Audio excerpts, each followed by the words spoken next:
ఇప్పుడు ఈ షిరిడి సాయిబాబాకు వ్యతిరేకంగా పోరాటం చేస్తున్న బెగ్గర్స్ ఉన్నారు కదా. బెగ్గర్స్ అంట.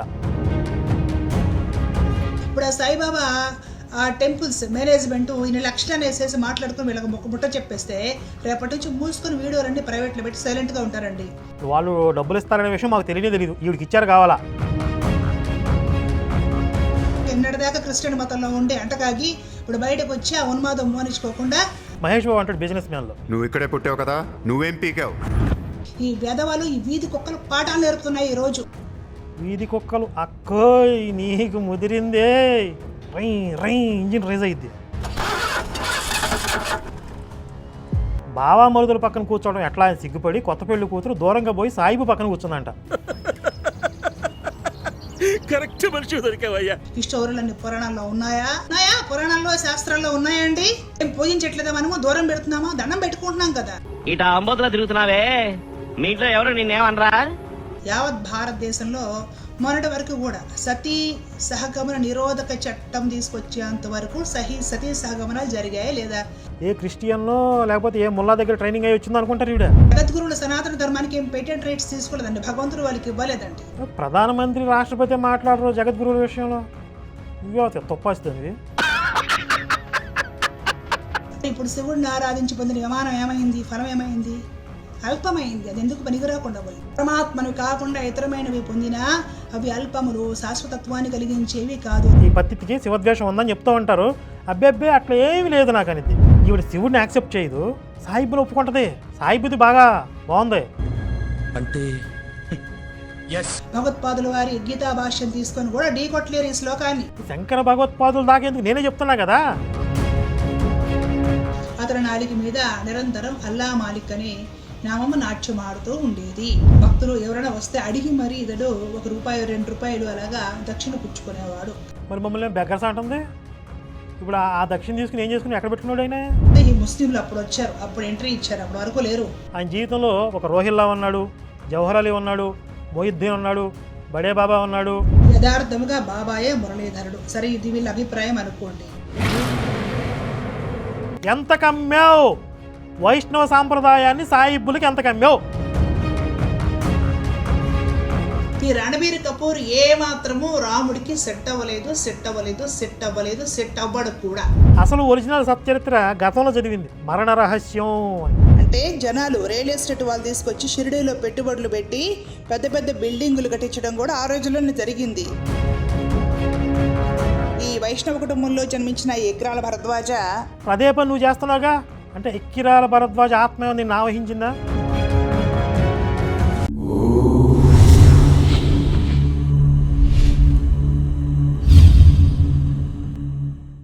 నమస్తే. రామాయణంలో ఒక ఘట్టం ఉంటుంది. రాముడు గురువైనటువంటి విశ్వామిత్రుడితో సంచరిస్తున్నప్పుడు అడవుల్లో ఒక రాక్షసి వీళ్ళ మీద దాడి చేయడానికి ప్రయత్నిస్తుంది. దాని పేరు తాటకి. ఆ తాటకిని సంహారం చేయమని చెప్పి గురువైన విశ్వామిత్రుడు ఆదేశిస్తాడు రామలక్ష్మణుల్ని. కానీ రాముడు స్త్రీ కదా అని సంకోచిస్తాడు. హెచ్చరికగా ముందు చేతులు ఖండిస్తాడు.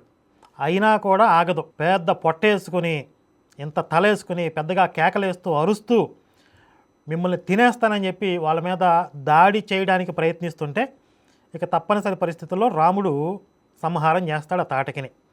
అలాగే గతంలో శాకిని డాకిని జాతికి చెందిన ఒక స్త్రీకి మనం హెచ్చరికగా శివశక్తి పంజా దెబ్బ ఎలా ఉంటుంది అనేది ఒకసారి రుచి చూపించాం. ఆ దెబ్బతో కోమాలోకి పోయింది. సరే, కోమాలోకి పోయింది కదా అని చెప్పి మానవతా దృక్పథంతో వదిలేసాం. అక్కడితో ఆ ఇష్యూని వదిలేసాం.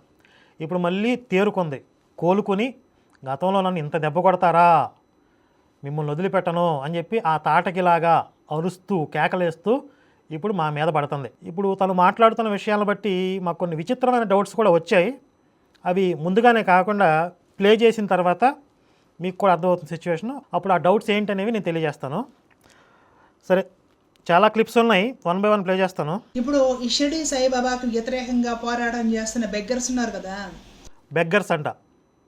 షిరిడి సాయిబ్ గారికి వ్యతిరేకంగా పోరాటం చేస్తున్నందుకు మాకు ఈ బిరుదు ఇచ్చిందా, లేక ముందు నుంచి అభిప్రాయం ఉందా?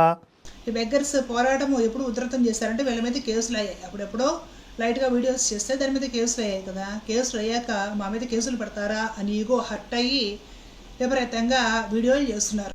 మంచిదే కదా, నీ మీద కేసులు పెడితే నువ్వు భయపడ్డావు, మేము భయపడలేదు, ఇంకా స్పీడ్ పెంచాం, గేరు మార్చాం. అంటే ఏంటి, ఇక్కడ మేము రెబల్స్ అని కదా, మమ్మల్ని తొక్కుదామని చూసినా భయపెడదామని చూసినా ఇంకా డబల్ అవుతుంది, రెబల్ అవుతుంది అనే మెసేజ్ కదా అక్కడ. మరి అలాంటి రెబల్స్ జోలికి నువ్వు రావడం ప్రమాదం కదా అక్క, మంచిది కాదు కదా, ఎందుకు వస్తున్నావు? పరిరక్షణ కోసం అనుకున్నారు, కానే కాదు. వాళ్ళ మీద కేసులు అయ్యాయి, బాగా ఇంకా ఎక్కువ గొడవ చేసేసి సమాజంలో శాంతి లేకుండా చేసి ఆ తర్వాత ఏదో విషయం అడ్జస్ట్ చేసుకొని కాంప్రమైజ్ అయిపోయి సైలెంట్గా ఊరుకుంటారు అన్నమాట. మేము కాంప్రమైజ్ చేసేసుకుంటామంట.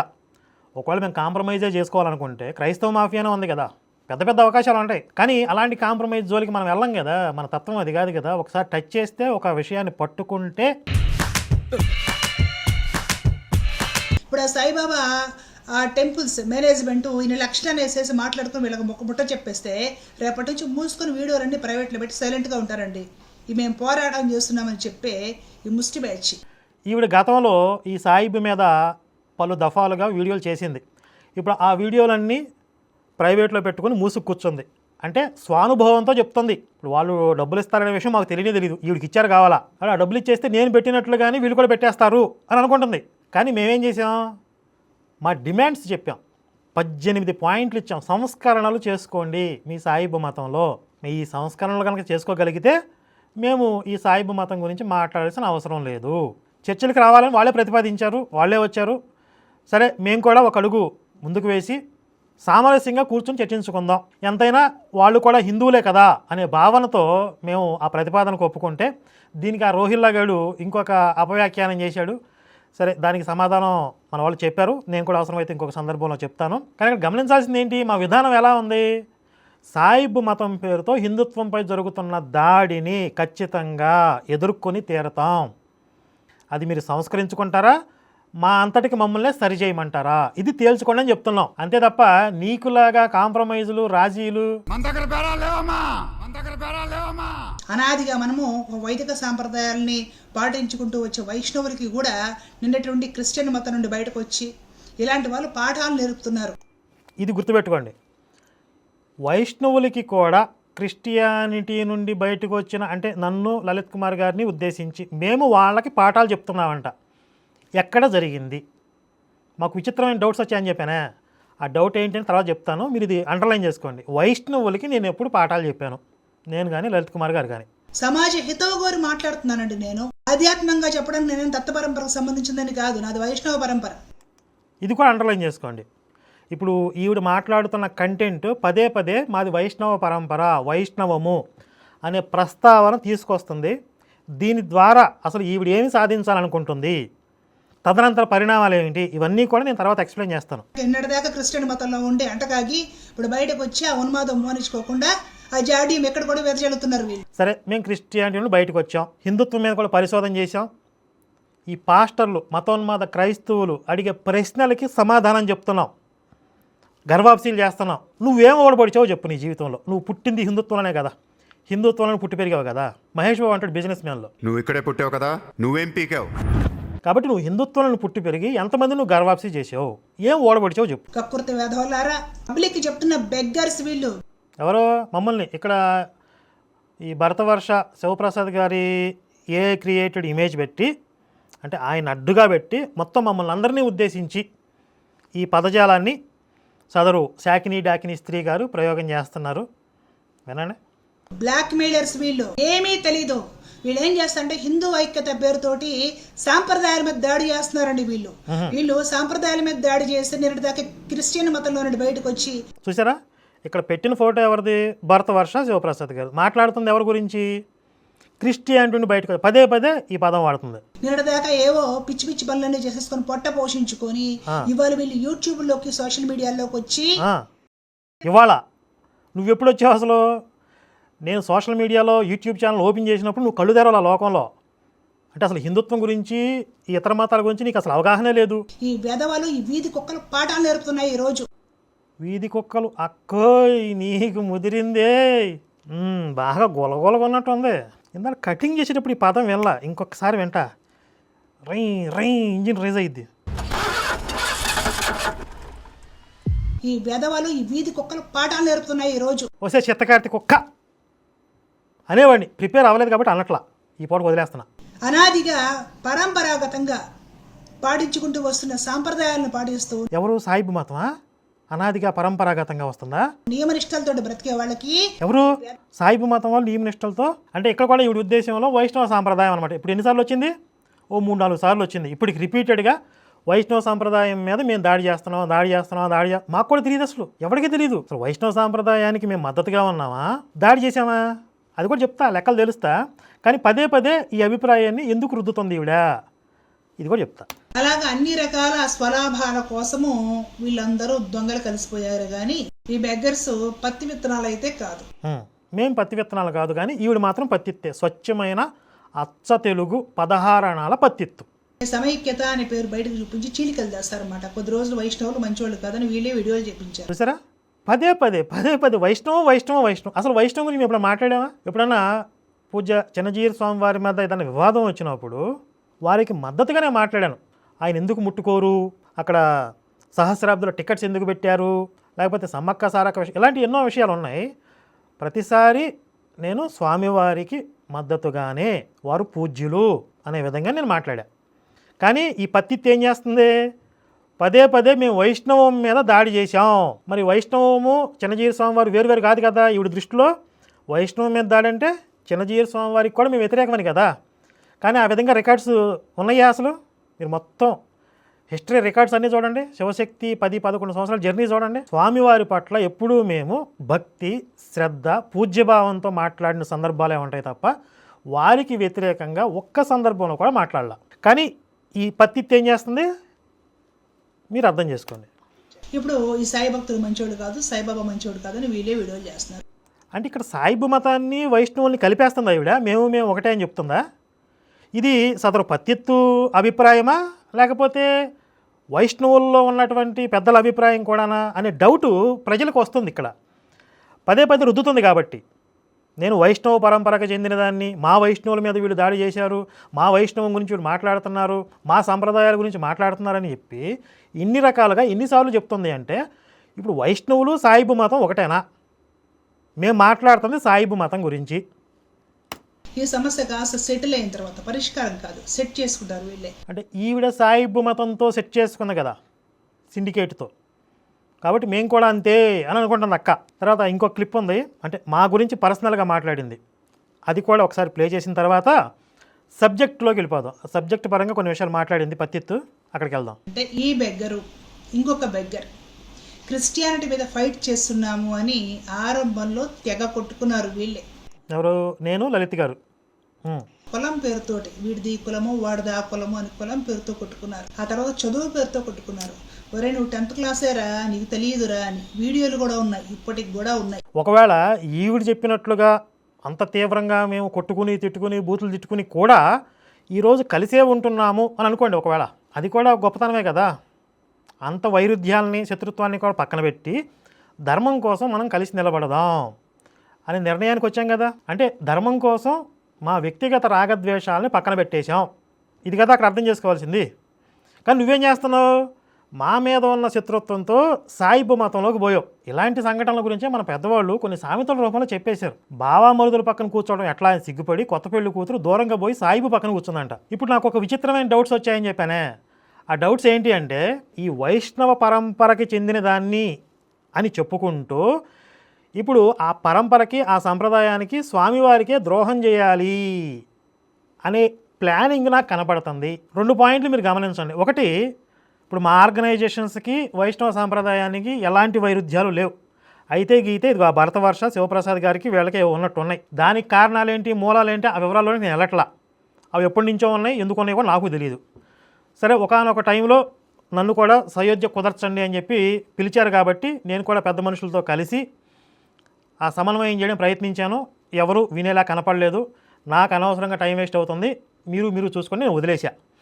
ఇంకా చెప్పాలంటే భరతవర్ష శివప్రసాద్ గారికి కూడా అయ్యా వైష్ణవ సాంప్రదాయం అంటే ఇది ఇలా చెప్తుంది, శ్రీ మహావిష్ణువు ఒక్కడే పరతత్వము, ఆ మహావిష్ణువుని తప్ప అన్య దేవతలను వాళ్ళు పూజించరు, అది సంప్రదాయం. శైవ సంప్రదాయంకి వెళ్తే శివుడు పరతత్వము, శాక్తీయంలోకి వెళ్తే అమ్మవారు పరతత్వము. ఆ సంప్రదాయాలను మనం గౌరవించాల్సిందే. మీరు శివుడిని ఎందుకు పూజించరు, గణపతిని ఎందుకు పూజించరు, ఇవన్నీ మనం అడగొద్దు అని కూడా నేను ఆయనకి వ్యక్తిగతంగా చెప్పాను. రీసెంట్గా పెట్టిన ఒక లైవ్లో కూడా ఈ విషయాన్ని నేను చెప్పాను, బహిరంగ కూడా చెప్పాను.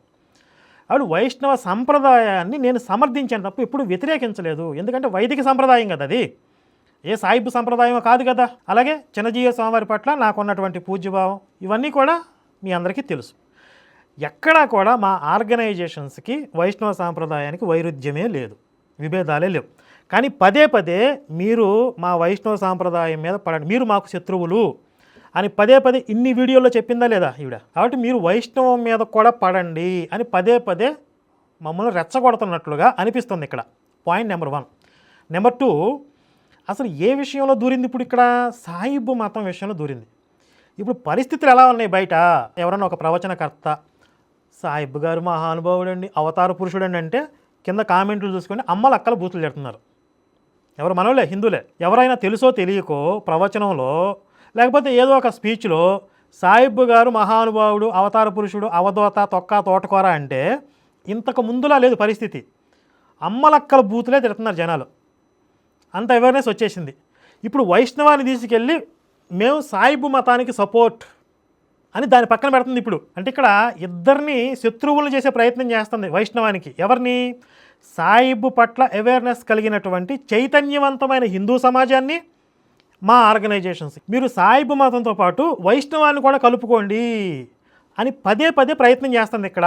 వైష్ణవానికి సంబంధించినటువంటి ఇప్పుడు పూజ్యశ్రీ చిన్నజీవ స్వామివారు కానీ, పెద్దలు కానీ, ఆ వైష్ణవాన్ని అనుసరించేటువంటి భక్తులు కానీ ఎవరు కూడా ఈవిడి భావజాలంతో ఏకీభవించరు, సాయిబు మతాన్ని సమర్థించరు. నేను త్రికారణ శుద్ధిగా నమ్ముతున్నాను. లేదు మా సోదిబామ చెప్పేది నిజమే, మేము సాయిబు మతాన్ని సమర్థిస్తాం అని వైష్ణవ సంప్రదాయంలో ఉన్నవాళ్ళు ఎవరైనా అంటారా? ఎవరు అనరు, నాకు తెలిసి ఎవరు అనరు. అయితే ఇక్కడ మేము అనం కాబట్టి మాకేం సంబంధం లేదు అని కాదు. నువ్వు సాయిబు మతాన్ని సమర్థించడం నీ వ్యక్తిగతం అది, కానీ వైష్ణవ సంప్రదాయాన్ని తీసుకెళ్ళి అక్కడ ఎందుకు పెడుతున్నావు అని ఈ శాకిని డాకిని స్త్రీని నిలదీయాల్సిన అవసరం వైష్ణవ సాంప్రదాయంలో ఉన్న వారికి ఉంది. అవసరం మీకు అర్థమయ్యే ఉంటుంది అనుకుంటున్నాను ఇప్పుడు నేను చెప్పిన వివరణ బట్టి. ఇట అంబోతులా తిరుగుతున్నావే, మీ ఇంట్లో ఎవరు నిన్నేమనరా? ఈవిడిని ఇలాగే అచ్చోసిన ఆంబోతులాగా వదిలేసి సరే మాట్లాడితే మాట్లాడిందిలే అని అనుకుంటే ఇంకా ఎన్నెన్ని విషయాల్లో ఈవిడి కెలికిందో, ఎక్కడెక్కడ రెచ్చగొట్టేలాగా మాట్లాడిందో ఇంకొన్ని క్లిప్స్ కూడా ఉన్నాయి, అవి కూడా ప్లే చేస్తాను.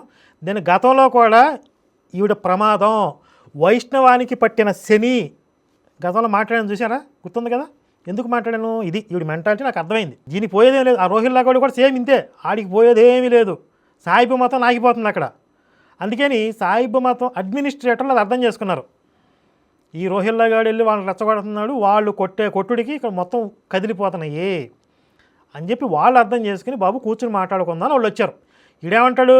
బిజినెస్లో ఉన్న వాళ్ళు మాట్లాడుకుంటారు, నాకేం పని అంటున్నాడు. సాయిబు మతంలో బిజినెస్ ఉన్న వాళ్ళు మాట్లాడుకుంటారు, రాజీ పడతారు, నాకేం పని అంటున్నాడు. ఆడికి కావాల్సింది ఏంటి? పొద్దున్నే $4, సాయంత్రం $4 ఆడి అకౌంట్లో పడుతున్నాయి అంట, రోజుకి 2 వీడియోలు పెడుతుంటే. ఇంకొక మజా ఏంటిది తెలుసారా? పొద్దున ఒక వీడియో, రాత్రి ఒక వీడియో చేస్తే పొద్దున ఒక $4, రాత్రి ఒక $4 పడుతున్నాయి నా అకౌంట్లో. $8 4 బీరులు డబ్బులు వస్తున్నాయి ఆడికి. ఇప్పుడు రాజీపడి చర్చించుకుని పరిష్కారం చేసుకుంటే ఆడి రోజుకి $8 రావు, వీడియోలు చేయడానికి కంటెంట్ లేదు. 4 బీర్లు ఎవరిస్తారు ఆడికి? వాడి తిప్పలు వాడివి. ఇప్పుడు మరి ఈవిడికేం కులందో, ఈవిడికి ప్రయోజనాలు ఏమన్నాయో, ఈవిడ వైష్ణవాన్ని లాగి రచ్చ చేయాలని చూస్తుంది. ఎవడి ప్రయోజనం వాడిది. ఇప్పుడు ఈ సాయిబు మతాన్ని సమర్థించడానికి ఆవిడ కొన్ని ఆర్గ్యుమెంట్స్ తీసుకుంది. అవి ఏంటంటే, ఇప్పుడు మన గ్రామ దేవతల వ్యవస్థ, జంతు బలులు ఇస్తున్నారు, మద్య మాంస నివేదన పెడుతున్నారు, జాతరలు వస్తే బోనాలు వస్తే రక్తం ఏరులై పారుతూ ఉంటుంది, ఇవన్నీ చేస్తున్నారు. ఇదంతా మరి వేదాలు లేదు, ఎందుకు చేస్తారు? ఎవరైనా క్వశ్చన్ చేస్తారా? గ్రామదేవతల గుళ్ళ దగ్గరికి వెళ్ళేసి క్వశ్చన్ చేయండి. ఆ మేక నరికే కత్తితోటి ఏళ్ళ తలను నరుకుతారు, అక్కడ దమ్ములు లేవు వీళ్ళకి. గ్రామదేవతలందరికీ ఒక్కొక్క చరిత్ర. ఇక్కడ పుట్టింది అమ్మవారు, పలానా వాళ్ళ ఇంట్లో పుట్టింది, పలానా కులం వారి ఇంట్లో పుట్టింది, ఈ పనులు చేసింది, ఇలాగ ప్రతి ఒక్క గ్రామదేవతనికి ఒక స్టోరీ ఉంటుంది. ఈ స్టోరీలన్నీ పురాణాల్లో ఉన్నాయా? పురాణాల్లో శాస్త్రాల్లో ఉన్నాయా అండి? ఏం పూజించట్లేదా? మనము దూరం పెడుతున్నామా? దండం పెట్టుకుంటున్నాం కదా. అంటే గ్రామ దేవతల్ని పూజించడం కూడా అవైదికమే కదా, సాయిబు మతం ఒక్కటే అవైదికమా అని అడుగుతుంది. అంటే ఇక్కడ ఒక విషయం అయితే క్లారిటీ వచ్చింది, ఏంటి? సాయిబు మతం అవైదికమే, కానీ దాంతోపాటు ఇతర అవైదికాలు కూడా ఉన్నాయి కదా అని చెప్తుంది. అయితే ఇక్కడ పాయింట్ ఏంటి? గ్రామ దేవతలు వేరే మతానికి చెందిన వాళ్ళు కాదు కదా, అమ్మవారి యొక్క అంశాలుగా భావిస్తాం. యాదేవి సర్వభూతేషు శక్తి రూపేణ సంస్థిత. అమ్మవారి యొక్క ఎనర్జీ, శక్తి విశ్వమంతా వ్యాపించి ఉంటుంది. గ్రామ దేవతల రూపంలో కూడా ఆ గ్రామాలని ప్రజల్ని రక్షిస్తూ ఉంటుంది. కాబట్టి ఈ భావనతో గ్రామ దేవతలను ప్రతిష్ఠ చేసుకుంటారు, అమ్మవారినే అక్కడ ఆరాధన చేస్తూ ఉంటారు. అక్కడ రాముడినో కృష్ణుడినో అవమానించడం కానీ, శివుడిని అవమానించడం కానీ, ఇతర దేవతా స్వరూపాలను అవమానించడం కానీ ఇవేమీ జరగవు. ఒక దేవతా రూపం ప్రతిష్ఠ చేసుకుంటారు, అమ్మవారిగా ఆమెను ఆరాధిస్తారు. ఇందులో ఎవరికి వచ్చిన నష్టం ఏముంది? ఇప్పుడు నీకు అర్థం కావడం కోసం ఇప్పుడు వైష్ణవ సాంప్రదాయంలోనే తీసుకో. మూలమూర్తి శ్రీరాముల వారిని పెట్టారనుకుందాం, లేకపోతే లక్ష్మీ నరసింహస్వామి వారిని పెట్టారనుకుందాం. చుట్టూ ఉపాలయాల్లో ఆళ్వారులను పెడతారా లేదా? పెట్టుకుంటారు కదా కొన్ని చోట్ల. మరి ఆళ్వారులకి ఆలయాలు కట్టండి అని చెప్పి ఎక్కడ చెప్పారు? వేదాల్లో ఉందా? లేదు కదా. మనం గౌరవించదగిన వ్యక్తులు, విశేషంగా గౌరవించదగిన వ్యక్తులు కాబట్టి వారికి ఉపాలయాలు పెట్టి గౌరవిస్తున్నారు, పూజిస్తున్నారు. అంటే వాళ్ళు ఏదైతే భగవంతుని కీర్తించారో దాన్ని ద్రవిడ వేదం అనే ఒక స్థానాన్ని కూడా కల్పించారు. కాబట్టి వారికి ఆ గౌరవ స్థానం ఉంది. ఇప్పుడు వైష్ణవ సాంప్రదాయంలో ఆళ్వార్లు ఎలాగో గ్రామ దేవతలు కూడా, గ్రామ దేవతలు వేదాల్లో ఉన్నారా అంటే ఆళ్వార్లు కూడా లేరు కదా. సామాజికంగా కొన్ని సంప్రదాయాలు వస్తాయి, ప్రతి దాంట్లో ఉంటాయి. కాకపోతే అది మూలాన్ని దెబ్బ కొట్టకూడదు, హిందుత్వం యొక్క ఆత్మగౌరవాన్ని అస్తిత్వాన్ని దెబ్బ కొట్టకూడదు. ఇది తంబు రూల్. సాయిబు మతం ఆ రూల్స్ అతిక్రమించింది, అందుకే ఇప్పుడు టార్గెట్ అయింది. మళ్ళీ దీనికి రిలేటెడ్గా సతీ సహగమనం గురించి కూడా మాట్లాడేసింది. యావత్ భారతదేశంలో మొన్నటి వరకు కూడా సతీ సహగమన నిరోధక చట్టం తీసుకొచ్చేంత వరకు సతీ సహగమనాలు జరిగాయి లేదా? బెంగాల్ ప్రాంతంలోను, నార్త్లోను, సౌత్లో కూడా విపరీతంగా జరిగాయన్నమాట. ఈ సతీ సహగమనాలు జోరులో ఉన్నప్పుడు ఎంతమంది అయితే సతీ సహగమనాలు చేశారో వాళ్ళల్లో చాలామందికి ఆ చితి మీదే గుళ్ళు కట్టేసి వాళ్ళందరినీ దేవతలను చేసి, దేవీలను చేసి పూజలు చేస్తున్నారు, మంత్రాలు రాశారు. మన తెలుగు రాష్ట్రాల్లో కూడా అలాంటి గుళ్ళు చాలా ఉన్నాయి. అసలు ఎవరన్నా తెలియని వాళ్ళు ఆ వీడియో చూస్తే ఏ క్రిస్టియన్నో లేకపోతే ఏ ముల్లా దగ్గర ట్రైనింగ్ అయ్యి వచ్చిందో అనుకుంటారు. వీడ హిందూ అనుకోరు ఎవరు. ఆ రేంజ్లో మాట్లాడేసింది. అసలు సతీ సహగమనం మొన్నటిదాకా 1987లో చట్టం చేసేదాకా కూడా ఆడవాళ్ళని తోసి చంపేస్తున్నారు అని చెప్పింది. ఎంత దుర్మార్గం చూడండి. అంటే ఒకసారి పతనం అవ్వడం ప్రారంభించిన తర్వాత దానికి అంతం ఉండదు ఇక ఆ పతనానికి. సతీ సహగమనం అనేది కొన్ని ప్రాంతాల్లో, ముఖ్యంగా రాజస్థాన్ లాంటి ప్రాంతాల్లో కొన్ని రాజవంశాలకు చెందిన స్త్రీలు వాళ్ళు కనుక ఈ తురకలకు చిక్కితే చిత్రహింసలు చేసి వాళ్ళ ఆత్మగౌరవం దెబ్బతీస్తారు. కాబట్టి వాళ్ళ చేతుల్లో పడే కంటే ఆత్మాహుతి చేసుకోవటం మేలని చెప్పి కొంతమంది స్వతంత్రంగా వారికి వారుగా ఆత్మాహుతి చేసుకున్నారు. అలాంటి వారిని గౌరవిస్తూ వారిని పూజనీయ స్థానాల్లో ఉంచి ఉండవచ్చు ఎక్కడన్నా. అది కూడా తప్పేం కాదే, ఒక జాతికి ఆదర్శం కదా. భారత జాతి యొక్క ఆత్మగౌరవం ఏంటి అని ప్రపంచానికి చెప్పారు కదా. కాబట్టి వాళ్ళు పూజించదగిన వాళ్ళే. ఒకవేళ అలాంటి ఏర్పాట్లు అక్కడ జరిగినా కూడా తప్పేం లేదు. కానీ సాయిబు భారత జాతి ఆత్మగౌరవం అక్కడ నిలబెట్టాడా? ఏం చేశాడు? సాయిబు కూడా భారత జాతి ఆత్మగౌరవానికి భంగం కలిగితే నేను ఒప్పుకోను అని బ్రిటిష్ వాళ్ళ మీద రొమ్ము విరుచుకుని నిలబడ్డా, పోరాడా? లేకపోతే ఈ తురకలు మొఘలు ఆక్రమించినటువంటి అయోధ్య రామ జన్మభూమి ఆలయాన్ని తిరిగి ఏమైనా సాధించాడా? ఇలాంటి ఘనకార్యాలు ఏమైనా సాధిస్తే సాయిబు గారిని కూడా గౌరవిస్తాం. నువ్వు భారత జాతి ఆత్మగౌరవానికి ప్రతీక అయినటువంటి ఆ స్త్రీ జాతిని ఈ సాయిబుని సమానం చేస్తున్నావు, గ్రామ దేవతల్ని సాయిబుని సమానం చేస్తున్నావు. అన్నిటికంటే దరిద్రం శ్రీ వైష్ణవాన్ని సాయిబుని కూడా సమానం చేసేస్తుంది. ఇంకొక విషయం కూడా చెప్పింది, చాలా విషయాల్లో రెచ్చగొట్టేలాగా మాట్లాడిందని చెప్పానే. మళ్ళీ జగద్గురువుల విషయంలో ఏం మాట్లాడింది వినండి. బెగ్గర బ్యాచ్ ఏమంటారంటే మాకు ఏదైనా సరే జగద్గురువులు చెప్పాలి అంటారన్నమాట. మాకేదైనా జగద్గురువులు చెప్పాలి అంటాం అనమాట. అంటే తప్పేంటి? మరి మనకు చెప్పాల్సింది వారే కదా, జగద్గురువులే కదా. వీళ్ళందరి గురించి జగద్గురువులు చెప్పారా? చెబితేనే జనాలు లక్షలాదిగా వెళ్ళారా? ఈ అద్భుత అనుభవాలు జనాలకు జగద్గురువులు ప్రసాదించలా. వారు నమ్మిన వాళ్ళ నమ్మకము, వాళ్ళ శ్రద్ధ, విశ్వాసానికి అనుగుణంగా వాళ్ళకి ఫలితాలు వచ్చాయి. ఎవరు? గ్రామ దేవతల గురించి అంట. మరి గ్రామ దేవతల గురించి జగద్గురువులు చెప్పలేదు కదా అని అంటున్నారు. గ్రామ దేవతలు అమ్మవారి యొక్క స్వరూపం అనే భావన ఉంది కదా, దాని గురించి ఎవరికి ఇబ్బంది లేదు కదా. ఏదైనా సమస్య వచ్చినప్పుడు దాని మీద మాట్లాడతారు. వెళ్ళాడితే మాకు జగద్గురువులే చెప్పాలి. జగద్గురువులు సనాతన ధర్మానికి ఏం పేటెంట్ రైట్స్ తీసుకోలేదండి, భగవంతుడు వాళ్ళకి ఇవ్వలేదండి. మరి నీకు ఇచ్చారా? సనాతన ధర్మం మీద పేటెంట్ రైట్స్ జగద్గురువులు లేకపోతే నీకుంటాయా? ఇప్పుడు రెచ్చగొట్టడం కాదు, కవ్వించడం కాదు ఇది. అలాగే దత్త పరంపరకు సంబంధించిన గురువులు కొందరు ఉన్నారు, వాళ్ళు తేల్చాలి ఈ సాయిబాబా విషయం. జగద్గురువులకి ఏం పని? దత్త సాంప్రదాయము లేదా నాథ సాంప్రదాయం అని చెప్తున్నారు కాబట్టి వాళ్ళు తేల్చాలి సాయిబాబా విషయము. వీళ్ళకి ఏం పని అండి? అంటే జగద్గురువులు ఏం చేయాలో ఈవిడ చెప్పిద్ది అనమాట. మొన్న కోర్టు ఎవరిని అడిగింది, ఎవడో వేరే మతస్థుడు అయ్యప్ప ఆలయంలో స్త్రీల ప్రవేశం గురించి ఏదో పిటిషన్ వేస్తే నువ్వేమైనా దేశానికి ప్రధాన పూజలు అనుకుంటున్నావేంట్రా అని అడిగింది. అలాగే మొత్తం యావత్ భారతదేశానికి, ప్రపంచవ్యాప్తంగా ఉన్న హిందూ ధర్మానికి ఈవిడ డిక్టేటర్ అనుకుంటుందా? ఏమనుకుంటుంది? ఈవిడ ఫీలింగ్ ఏంటి అసలు? అసలు జగద్గురువులు అనే పదానికి అర్థం తెలుసా నీకు? జగత్తుకే గురువులు వారు. వైదిక ధర్మానికి సంబంధించి ఈ జగత్తులో ఎవరికి ఏ అవసరం ఉన్నా, ఆ అవసరం ఉందని వారు భావించినా ఆ విషయం మీద వారు స్పందిస్తారు. వారు సార్వభౌములు. హిందుత్వానికి సంబంధించి ఒకరు వారిని నియంత్రించలేరు. అది జగద్గురుత్వం. ప్రధానమంత్రి, రాష్ట్రపతి మాట్లాడరు జగద్గురువుల విషయంలో. నువ్వే తొప్పాస్తుంది. దక్షిణాది రాష్ట్రాల్లో ఏ జగద్గురువులు అయినా సరే ప్రకటించారా? చెప్పలా. ఆ పీఠాల పేర్లు వేసుకుని ఆ పీఠాలకు కూడా వీళ్ళు పరుగులు తీస్తుంటాయి. పీఠాల్లో చదువుకున్న వాళ్ళు, పనిచేసే వాళ్ళని ఎవరో ఒకరిని బయటకు లాక్కొచ్చి వాళ్ళతో చెప్పించి జగద్గురువులే చెప్పారు, శృంగేరి పీఠమే చెప్పిందంటే శృంగేరి పీఠాలు వాళ్ళు చెప్పారా? వాళ్ళ పరువు కూడా తీస్తున్నారు కదా, ఆ పీఠాన్ని కూడా వివాదాల్లోకి లాగుతున్నారు కదా. పాపం శృంగేరి పీఠం మీద ఎంత ప్రేమో. ఆ పీఠం పొరుగు పోతుందని పాపం పత్తిత్తు విలవల్లాడిపోతుంది. ఒక కామెంట్ కూడా పెట్టింది, అది కూడా చదివినిపిస్తా ఉన్నాడు. ఎవడో శ్రీనివాస్ అని కామెంట్ పెట్టాడు, ఆ పేరు తీవుడే పెట్టిందని తెలియదు. దాన్ని పిన్నుడు కామెంట్ చేసింది ఎవరు? పత్తిత్తు. అసలు కామెంట్ ఏంటి? ఈ దుష్ట చతుష్టయం చిన్నజీయర్ స్వామి వారిని వాడుకొని మోసం చేశారు, పరిపూర్ణానంద గారిని వాడుకొని మోసం చేశారు, వద్దిపర్తి మరియు సామవేదం గారికి చెడ్డ పేరు రావడానికి వీళ్ళ ఎక్స్ట్రాలే కారణం. ఇప్పుడు శృంగేరి పీఠాన్ని మోసం చేసి గొడవల్లోకి లాగుతున్నారు. వేళ స్వార్థం కోసం హిందూ సమాజంలో గొడవలు కొట్లాట్లు పెంచి పోషిస్తున్నారంట. ఈ పత్తిత్తు కొన్ని రోజుల క్రితం సామవేదం గారి మీద వెటకారంగా ఒక వీడియో పెట్టింది. మన సామవేదం గారు సాక్షాత్తు సాయిబాబా స్వరూపం. లోపల కంటెంట్ ఏంటంటే, సామవేదం గారు ఒకప్పుడు సాయి రక్షా స్తోత్రం రచించారట. అది చదివి వినిపించింది, సాయిబాబాని ఎంత బాగా కీర్తించారో అని చెప్పి. ఎప్పుడు మనం సామవేదం గారి దగ్గర ఇంటర్వ్యూ తీసుకున్నాం కదా, ఆ ఇంటర్వ్యూ బాగా బ్లాస్ట్ అయ్యింది, బాగా సెన్సేషన్ అయ్యింది. ఎవరెవరికైతే సందేహాలు ఉన్నాయో అన్నీ పటాపంచులు చేసేశారు. ఆ స్పష్టత ఇచ్చినందుకు అభినందనలు వెల్లువెత్తాయి మొత్తం హిందూ సమాజం నుండి. అది చూసి తట్టుకోలేకపోయింది శోభనాథి. ఏంటి సామవేదం గారిని ఎంత పొగిడేస్తున్నారేంటి మీరు? ఆయన నెత్తిని పెట్టేసుకున్నారు, అసలు ఆయన మహానుభావుడు అని చెప్తున్నారు, అసలు ఒకప్పుడు సాయి రక్షా స్తోత్రం రచించిందే ఆయన అని చెప్పి ఆ అక్కసు వెళ్ళగక్కింది. కానీ దాని గురించి వారు ఆల్రెడీ క్లారిటీ ఇచ్చారు. ఎప్పుడో 30 సంవత్సరాల క్రితం వారికి ఒక అభిప్రాయం ఉండేది. అదిగాక సినిమా వృత్తిలో ఉన్నారు. అప్పుడు ఎవరో అడిగితే రాసి పెట్టారు ఆ పాట.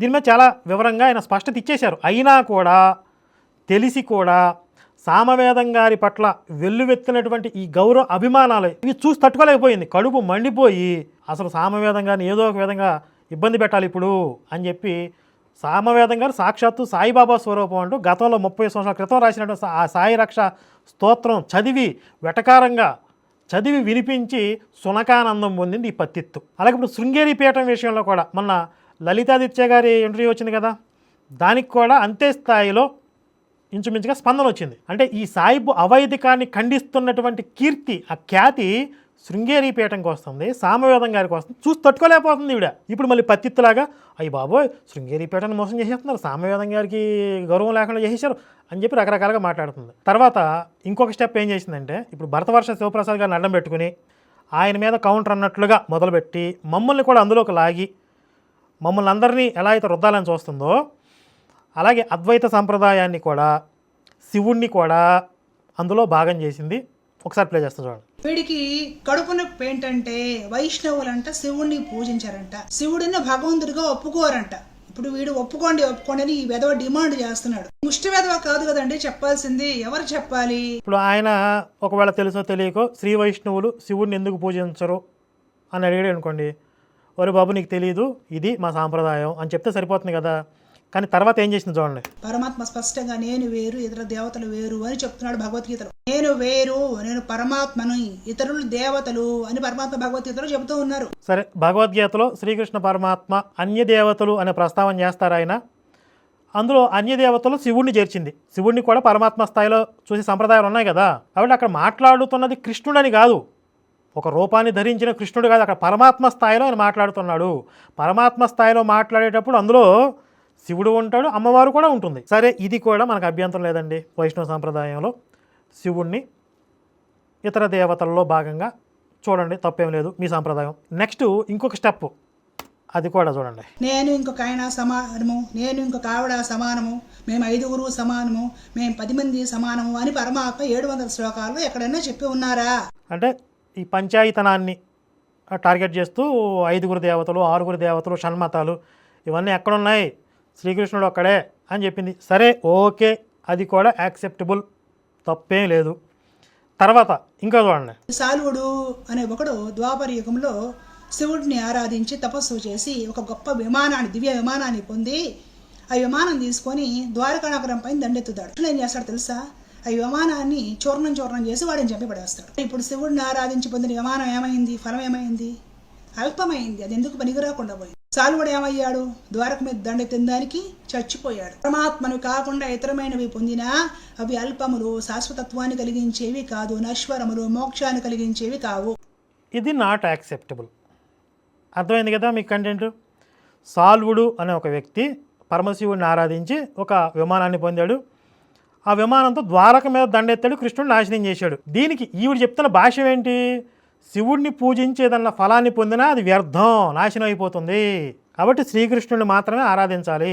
ఇది కువ్యాఖ్యానమా కాదా? ఈ పత్తికి శివద్వేషం ఉందని చెప్తూ ఉంటారు. అబ్బెబ్బే అట్లా ఏమీ లేదు నాకు అనేది ఇక్కడ స్పష్టంగా కనపడుతుంది కదా శివద్వేషం అనేది. ఇప్పుడు శివుడు ప్రసాదించినటువంటి విమానం నాశనం అయింది అంటే ఆ సాల్వుడు దుర్వినియోగం చేయబట్టి కదా. పైగా అది భౌతిక పదార్థం ఏదో నాశనం కావాల్సిందే కదా. ఇప్పుడు ద్వారకని శ్రీకృష్ణుడే నిర్మించాడు కదా, మరి ఆ ద్వారక మునిగిపోయిందా లేదా? లేకుండా పోయింది కదా. ఇప్పుడు లేదా శ్రీకృష్ణుడు ఏదైనా భౌతిక పదార్థాన్ని ప్రసాదించాడు అనుకుంది ఎవరికైనా, అది నాశనం అవుతుందా లేదా? అవదా? శ్రీకృష్ణుడు ధరించిన భౌతిక శరీరమే లేదు కదా. ఇప్పుడు పరమశివుడు మార్కండేయుడికి చిరంజీవత్వం ఇచ్చాడు. దాన్ని ఎవరైనా తీయగలిగాడా? చిరంజీవి కదా ఆయన మార్కండేయుడు. మరి పరమశివుడు ప్రసాదించిన చిరకాలం నిలిచిపోయింది కదా, నాశనం కాలేదే. పరమశివుడు అర్జునుడికి ఇచ్చిన పాశుపతాస్త్రం ఉంది కదా, అసలు వాడనే లేదు. అది వాడితే సర్వనాశనం అయిపోయేది. నారాయణాస్త్రాన్ని కూడా ప్రయోగించారు మహాభారత యుద్ధంలో, కానీ పాశుపతాస్త్రాన్ని ఎవరూ ప్రయోగించలా. పాశుపతాస్త్రం యొక్క శక్తి మహాభారతంలో చెప్పబడింది. ఇప్పుడు చెప్పావు కదా భగవద్గీతలో శ్రీకృష్ణ పరమాత్మ ఈ విధంగా చెప్పాడు అని చెప్పి. ఆ భగవద్గీత ఎందులో భాగం? మహాభారతంలో భాగం కదా. మహాభారతంలోనే అనుశాసన పర్వంలో శివుడి యొక్క స్థాయి ఏంటి, ఆయన శక్తి ఏంటి, ఇది ఎవరు చెప్పారు? స్వయంగా శ్రీకృష్ణ పరమాత్మ చెప్పాడు. 2-3 సందర్భాలు చదివి వినిపించనా? ఇప్పుడు నేను వైష్ణవ సంప్రదాయాన్ని వ్యతిరేకిస్తున్నట్లు కాదు. వైష్ణవ సంప్రదాయం పేరుతో ఈ పైత్యం చూపించిన సదరు పత్తిత్తుకి శివుడిని అవమానించేలాగా మాట్లాడితే సమాధానం చెప్తున్నాను. శివుడిని ఆరాధించి ఫలం పొందితే వేస్టా, వ్యర్థమైపోద్దా? ఎందుకు అంత ద్వేషం నీకు శివుడి మీద? అంటే ఇక్కడ ఏమర్థం అవుతుంది స్పష్టంగా? ఈవిడ శివుడిని యాక్సెప్ట్ చేయదు, సాయిబుని ఒప్పుకుంటుంది. సాయిబు ఓకే, సాయిబుది బాగా సచ్చరిత్ర బాగుంది.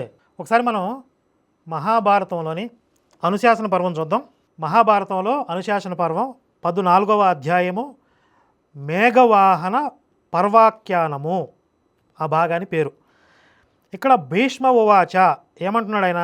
భీష్మ పితామహుడు 3-4 శ్లోకాల్లో అశక్తోహం గుణాన్ వక్తుం మహాదేవస్య ధీమతః యోహి సర్వగతో దేవః నచ సర్వత్ర దృశ్యతే బ్రహ్మ విష్ణు సురేశానాం స్రష్ట చ ప్రభురేవ చ బ్రహ్మాదయః పిశాచాంతః యం హి దేవా ఉపాసతే.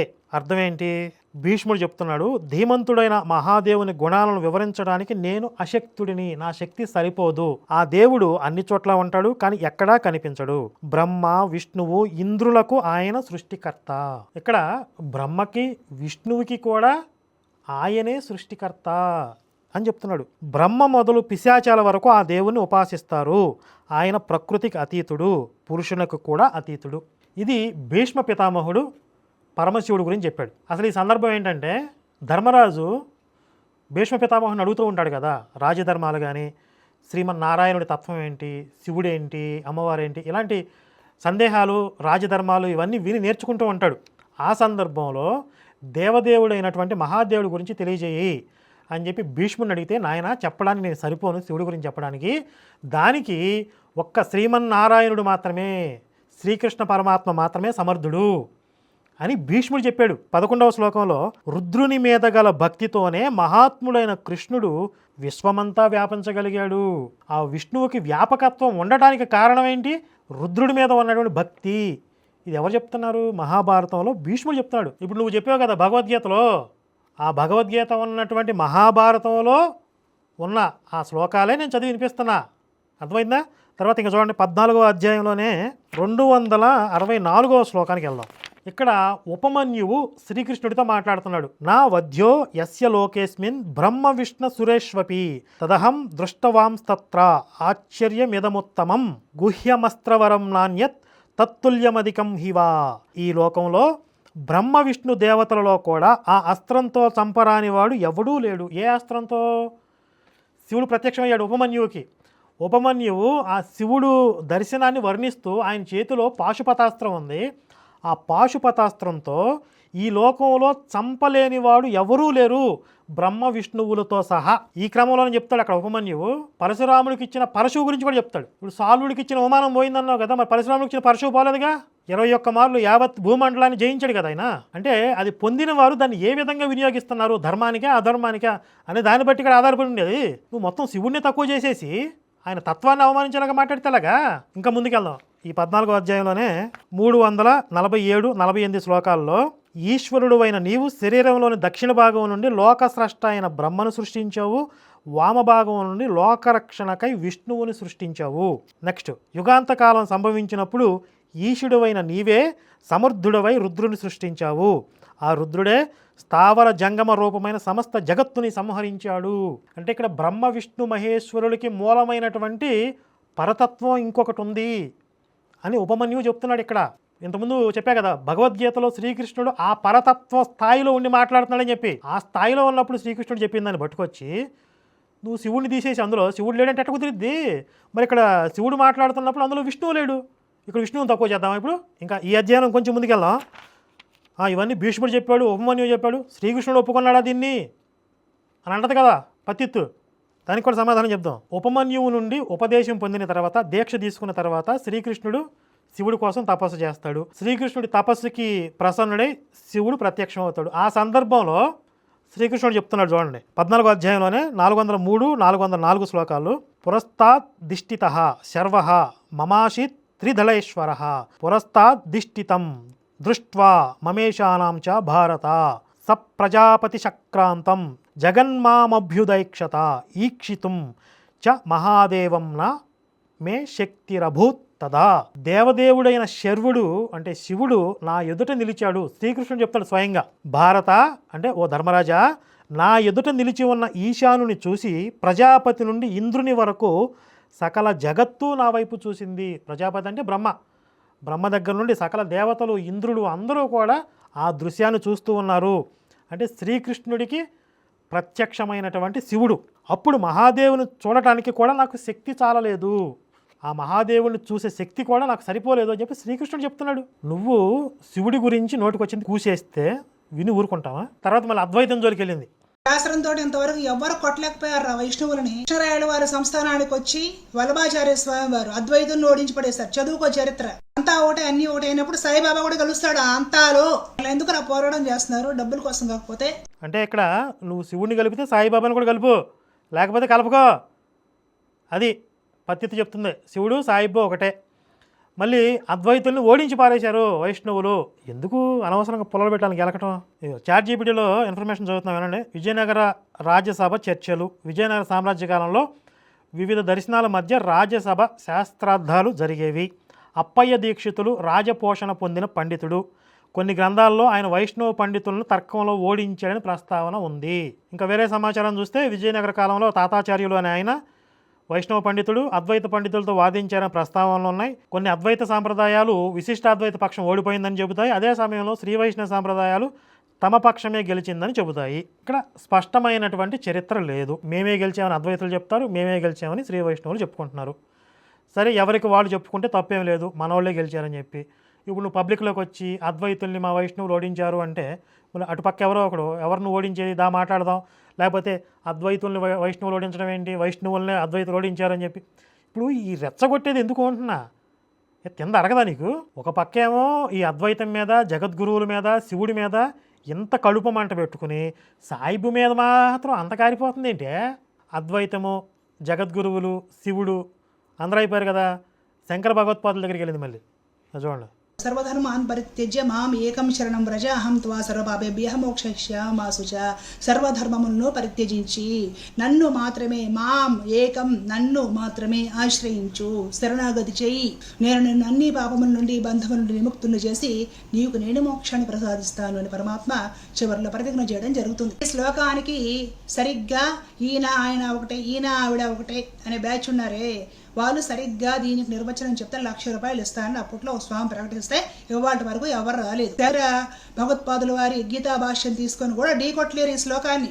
శివుడు విష్ణువు ఒకటే అద్వైత భావాన్ని చెప్పేవారిని బ్యాచ్ అని సంబోధించింది. సాయిబు మతాన్ని మాత్రం సంప్రదాయం అంటాం చూడండి, సొద్దపోస. సాయిబుదేమో సంప్రదాయం అంట, స్మార్థమేమో బ్యాచ్ అంట. పైగా వాళ్ళు శంకర భగవత్పాదుల భాష్యాన్ని పట్టుకొచ్చినా ఢీకొట్టలేరు అంట. ఇప్పుడు శ్రీ వైష్ణవ సాంప్రదాయానికి ఇదిగో ఈ శ్లోకం మద్దతుగా ఉంది, బలంగా ఉంది అని చెప్పుకోవడం తప్పులేదు. శంకర భగవత్పాదులు కూడా కదిలించలేరు అంటే మరి శంకర భగవత్పాదులు అనుచరులకు కోపం వస్తుంది. ఎందుకు? ఏంటి ఈయన మాయరోగమా, పైత్యమా? నీకు అప్పుడప్పుడు అమావాస్యకి పోవడానికి ఏమైనా జరిగిద్దా? ఏమైనా ఔషధాలు తేవాలా నీకు? శంకర భగవత్పాదులు దాకా ఎందుకు? నేనే చెప్తున్నా కదా, అది పరమాత్మ స్థితిలో ఉండి మాట్లాడాడు శ్రీకృష్ణుడు. ఒక రూపాన్ని ధరించిన శ్రీకృష్ణుడు కదా చెప్తుంది. ఆ స్థితిలో పరమేశ్వరుడు కూడా ఉంటాడు అక్కడ. దీనికి భగవత్పాదులు దాకా ఎందుకు? అద్వైతాన్ని తక్కువ చేయడం, అద్వైతాన్ని ఓడించేశారు మా వాళ్ళు. శంకర భగవత్పాదులు భాష్యం కూడా పనికిరాదు. జగద్గురువులకు ఏం రైట్స్ ఉన్నాయి? శివుడిని పూజిస్తే వ్యర్థం. ఏమైనా మధుర రసం పుచ్చుకొని వచ్చావా ఏంటి? పైత్యం తలకెక్కిందా, కళ్ళు నెత్తికెక్కాయా? ఈ విధంగా అద్వైతాన్ని, జగద్గురువులని, శంకర భగవత్పాదులని, పరమశివుణ్ణి నోటుకొచ్చిందల్లా పేలేసిందా, మాట్లాడిందా? ఈ విధంగా మాట్లాడింది కదా. సాయిబు మతాన్ని మాత్రం ఎలా వెనకేసుకొస్తుంది చూడండి. ఈ పుస్తకం ప్రకారం షిరిడి సాయిబాబా అల్లా మాలిక్ అన్నాడా అంటే 100% అల్లా మాలిక్ అన్నాడు. ఎస్, 100%. మనకి పుస్తకం ఆరంభంలోనే కనబడుతుంది. అతని నాలిక మీద నిరంతరం అల్లా మాలిక్ అనే నామము నాట్యమాడుతూ ఉండేది. నిరంతరం వేద మంత్రాలు నాలికపై నృత్యం చేసే శంకర భగవత్పాదులు పనికిరారు ఈవిడికి. సాయిబు అల్లా మాలిక్ అనే సాయిబు సమ్మగుంటది. ఇంకొక విషయము ఈ సాయి సచ్చరిత్రలో ఏముంటుందంటే ఇతడు ఉరుసు ఉత్సవము జరిపించాడు, శ్రీరామనవమి జరిపించాడు, రెండూ జరిపించాడు. శ్రీరామనవమి సాయిబు జరిపించాడా? దీనికి కౌంటర్ ఆవిడే చెప్పుకుంది గతంలో, అది ప్లే చేస్తాం తర్వాత. అలాగే ఇంకొక విషయము, ఇతన్ని చూడడానికి ఎవరైనా భక్తులు ఎవరైనా వస్తే అడిగి మరి ఇతడు ₹1, ₹2 అలాగా దక్షిణ పుచ్చుకునేవాడు. ఖచ్చితంగా దక్షిణ మాత్రం తీసుకునేవాడు అన్న విషయము ఈ బుక్లో మనకు కనపడుతుంది. మరి మమ్మల్ని బెగ్గర్స్ అంటుంది. ఇప్పుడు ఆ దక్షిణ తీసుకుని ఏం చేసుకుని ఎక్కడ పెట్టుకున్నాడు? ఆయన ఎవరికి పడితే వాళ్ళకి ఇచ్చేవాడు. ఆ ఇచ్చిన వాళ్ళు సాయిబులు కూడా ఉన్నారు. ఒక ముస్లిం వ్యక్తి ఇంకొక వ్యక్తిని మతం మార్చి గర్వంగా అయి సాయిబాబా దగ్గరికి వచ్చి నేను మతం మార్చాను ఇతడిని అని చెప్తే లాగి 2 పీకి నీ తల్లిని మార్చుకుంటావా, నువ్వు పుట్టిన మతంలోనే నీవు ఉండాలి అనేసి చెప్పడం కూడా ఈ బుక్లో కనపడుతుంది. ఇక్కడ మతం మార్చాలని గర్వంగా ఈ బడే బాబా అనే వ్యక్తి సాయిబు దగ్గరికి ఎందుకు వచ్చి చెప్పుకున్నాడు? సాయిబు మెచ్చుకుంటాడనే కదా. అంటే సాయిబు మనసు ఆయనకి తెలుసు కదా. సరే, లాగి పేకాల్సింది ఎవరిని? బడే బాబా అనేవాడిని మతం మార్చినోడినా, మతం మారిన అమాయకుడినా? ఆ బుడ్డోడిని ఎందుకు కొట్టాడు? అలాగే అప్పుడప్పుడు ఇతడు కాస్త పిచ్చి పిచ్చిగా ప్రవర్తించేవాడని, తిట్టేవాడని, కొట్టేవాడని కూడా ఈ పుస్తకంలో కనపడుతుంది. అని తెలుసు. అల్లా మాలిక్ అనేవాడు తిట్టేవాడు, కొట్టేవాడు. ఇంకొక వ్యక్తికి విష్ణు సహస్రనామం పుస్తకం ఇచ్చి నేను చాలా ఆవేదనలో బాధలో ఉన్నప్పుడు ఈ విష్ణు సహస్రనామం బుక్ నా గుండెలు కాంచుకున్నాను. అప్పుడు నాకు ఆవేదన అంతా తీరిపోయింది. ఇది మామూలు పుస్తకం కాదు, చాలా మహత్తరమైనది. నీ ఆవేదన అంతా కూడా ఈ బుక్ తీర్చుతుంది. దీన్ని నీ దగ్గర పెట్టుకుని పారాయణం చేయి అనేసి చెప్పి విష్ణు సహస్రనామం ఇవ్వడం జరుగుతుంది. అది కూడా మనకి సాయి సచ్చరిత్రలో ఉంటుంది. ఇప్పుడు సాల్వుడి వృత్తాంతంలోనేమో అంత కువ్యాఖ్యానం చేసావు కదా, మార్చేసి చెప్పావు కదా, ఎందుకు సాయిబుని ఎంత సమర్థిస్తున్నావు నువ్వు? అక్కడ విష్ణు సహస్రనామం చదవడం చేత కానీ ఇంకొకటి చేతిలో పెట్టాడు ఆయన. రోజు అక్కడ పారాయణం చేసుకునేవాడి దగ్గర నుంచి తీసేసి కొట్టేసి చదవడం చేత కానీ దగ్గర పెట్టి నాకెందుకంటే పెట్టుకోరా నీ దగ్గర అన్నాడు. ఎందుకంటే చదువుతుంటే వెళ్ళలేకపోయాడు. పోనీ నువ్వు మొత్తం చెప్పావా? అది గుండె మీద పెట్టి పడుకుంటే అల్లా ఈయన బాధను తీసేశాడంట. విష్ణు సహస్రనామం పెట్టుకుంటే అల్లా ప్రసన్నుడు అయ్యాడా? చెప్తే మొత్తం చెప్పు పత్తిత్తు. ఈ సాయిబాబా అనే వ్యక్తి శరీరం వదలడానికి ముందు త్వరలోనే దేహత్యాగము చేయనున్నామని తెలియగానే వారు వజే అను అతనిని పిలిచి రామ విజయము అను గ్రంథమును పారాయణ చేయమనిరి. అతడు వారములో గ్రంథము ఒకసారి పఠించను. ఇక్కడ పోయే టైంలో రామాయణం చదివించుకున్నాడు కాబట్టి ఆయన గొప్ప రామభక్తుడు. దీన్ని ఎందుకు మీరు యాక్సెప్ట్ చేయట్లేదు? ముందు అల్లా మాలిక్ అంటే అని ఉండొచ్చు, కొంతమంది జిహాదీ గ్యాంగులతో తిరిగి ఉండవచ్చు, కానీ చివరిలో మారిపోయాడు కదా, మారు మనసు పొందాడు కదా. లేదు, చివరిలో ఈ సంఘటన చూపించి అసలు మొత్తం ఆయన ముందు నుంచి రామభక్తుడే అనే అభిప్రాయం ఈయన చెప్తుంది. సరే, దీనికి కౌంటర్ కూడా ఆవిడే చెప్పుకుంది, అది ప్లే చేస్తాను. సరే, ఆ తర్వాత పేజీలో ఏముంటుందంటే పోయిన తర్వాత ఈ ముస్లింలు అప్పుడు వచ్చారు, అప్పుడు ఎంట్రీ ఇచ్చారు, అప్పటి వరకు లేరు. ఇక్కడ ఉన్న వాళ్ళందరూ హిందువులే. బాబా శరీరమును ఎట్లు సమాధి చేయవలను అనే విషయం గొప్ప సమస్య ఆయను. కొందరు మహమ్మదీయులు బాబా శరీరమును 6 బయట సమాధి చేసి దానిపై గోరీ కట్టవలేడని, కుషాల్ చంద్ అమీర్ శక్కర్ కూడా ఈ అభిప్రాయంలోనే వెలిపుచ్చరి. అందుచే గ్రామస్తులు 2 వర్గములుగా విడిపోయి ఈ వివాదం 36 గంటలు జరిపారు. ఎవరైనా ఒక హిందూ సాధువు చనిపోతే అక్కడ మహమ్మదీయులు వస్తారా? ముస్లిమ్స్ వచ్చి మా ఆచారం ప్రకారం సమాధి చేయాలి అని డిమాండ్ చేస్తారా? అక్కడ జరిగింది ప్రపంచంలో. ఇక్కడ ఎందుకు జరిగింది? ఆయన ముస్లిం కాబట్టి, ఆయన ముస్లిం ఆ జిహాదీ గ్యాంగులతోనే కలిసిమెలిసి జీవించాడు కాబట్టి ఆయన జీవితంలో ఒక రోహిల్లా ఉన్నాడు, జవహర్ అలీ ఉన్నాడు, మొయిద్దీన్ ఉన్నాడు, బడే బాబా ఉన్నాడు, సిద్దిక్ ఫాల్కే ఉన్నాడు. ఇవి మనకు కనపడే కొన్ని పేర్లు, ఇంకా తెలియకుండా ఎన్నో ఉన్నాయి కదా గ్యాంగులు. వాళ్ళందరూ కలిసిమెలిసి జీవించారు ఆయనతో, వాళ్ళ కార్యక్రమాలు అమలు చేసుకున్నారు. ఆయన పోగానే వెంటనే గ్యాంగులు దిగిపోయి మావాడు మా ఆచారం ప్రకారం చేయాలి, మొత్తం కబ్జా చేయాలని చూశారు. కాకపోతే హిందూ జనాభా అధికంగా ఉండటం వల్ల అక్కడ వాళ్ళ పప్పులు ఉడకలేదు. అంటే ఆ స్థలాన్ని వాళ్ళు ఏదైతే కబ్జా చేద్దాం అనుకున్నారో, దర్గా చేద్దాం అనుకున్నారో అలా కాకుండా హిందువులు దాన్ని కొంచెం వీళ్ళ చేతుల్లోకి తీసుకోగలిగారు. అంటే ఇక్కడ ఏమర్థం అవుతుంది? ఆయన ముస్లిం అనే కదా. పైగా వాళ్ళు 36 గంటలు చర్చలు జరిపారు. అసలు ఆయన ముస్లిం కాకపోతే అక్కడ హిందువులందరూ విరుచుకుపడతారు కదా, ఎవడరా మీరు, అసలు మీకేట్రా సంబంధం అని అంటారు కదా. ఆయన ముస్లిం కాబట్టే అన్ని గంటలు చర్చలు చేసి తర్జన భర్జన పడ్డారు ఏం చేయాలని. పైగా సాహిబ్ గారు బ్రతికున్నప్పుడు నన్ను హిందూ ఆచారాల ప్రకారం ఖననం చేయండి, అంత్యక్రియలు చేయండి అని చెప్పలా. ఆయన చెప్పుంటే స్పష్టత క్లియర్గా ఉండేది కదా. అంటే ఆయన ఎప్పుడు పోతాడో ఆయనకే తెలియదు కదా పాపం. చూద్దామని అనుకున్నాడు, ఈలోపు పోయాడు, గొడవలు పడ్డారు. అందరూ ఏకగ్రీవంగా బాబాను వాడాలో సమాధి చేయుటకు అంగీకరించిరి. బుధవారం సాయంకాలం బాబా శరీరమును ఉత్సవంతో వాడాకు తీసుకుని పోయిరి. మురళీధరుని కొరకు కట్టిన చోట శాస్త్రోక్తంగా సమాధి చేసిరి. అంటే అక్కడ మొట్టమొదటి ఎవరిని ప్రతిష్ఠించాలనుకున్నారు? మురళీధరుణ్ణి, శ్రీకృష్ణ పరమాత్మని అక్కడ ప్రతిష్ఠ చేయాలనుకున్నారు. కానీ అర్ధాంతరంగా సాహిబ్ గారు పోవడం వల్ల మురళీధరుడిని ప్రతిష్ఠించాల్సిన ప్లేసులో సాహిబ్ గారిని సమాధి చేశారు. యథార్థముగా బాబాయే మురళీధరుడు. సరే, ఇది వీళ్ళ అభిప్రాయం అనుకోండి.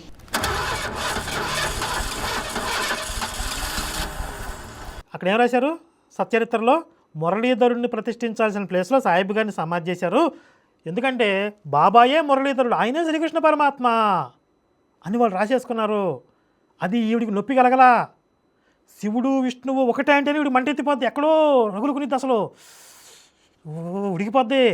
కానీ సాయిబ్బే విష్ణువు అంటే అది వాళ్ళ అభిప్రాయం. సరే, వాళ్ళ అభిప్రాయం వాళ్ళు చెప్పుకుంటారు, నువ్వెందుకు ప్రచారం చేస్తున్నావు దాన్ని? ఇప్పుడు వాళ్ళ అభిప్రాయం వాళ్ళు రాసుకున్నారు, వాళ్ళు ప్రచారం చేసుకున్నారు, తప్పని చెప్తున్నా మనం.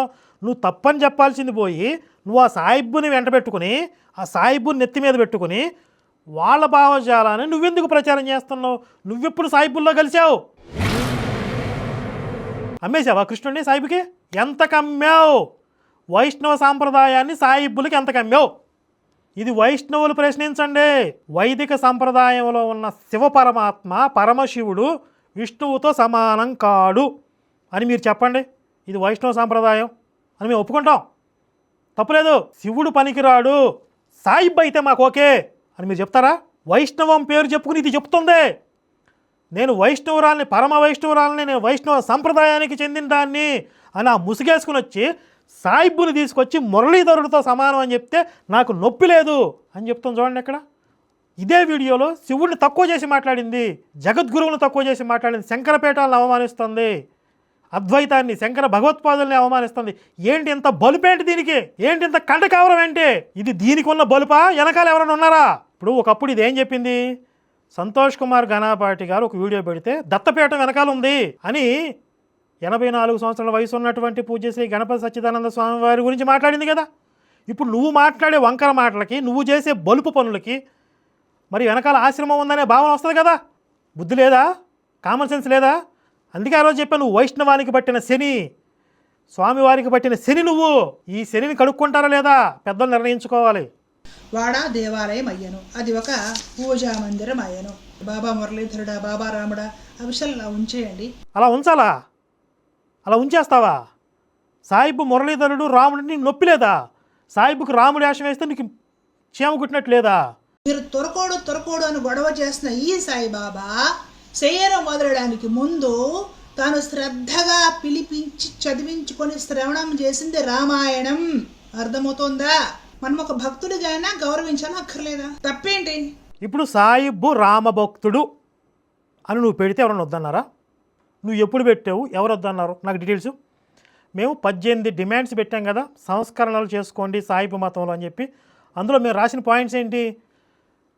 సాయిబాబాని ఒక గురువుగా ఆరాధించుకోండి, మాకు అభ్యంతరం లేదు.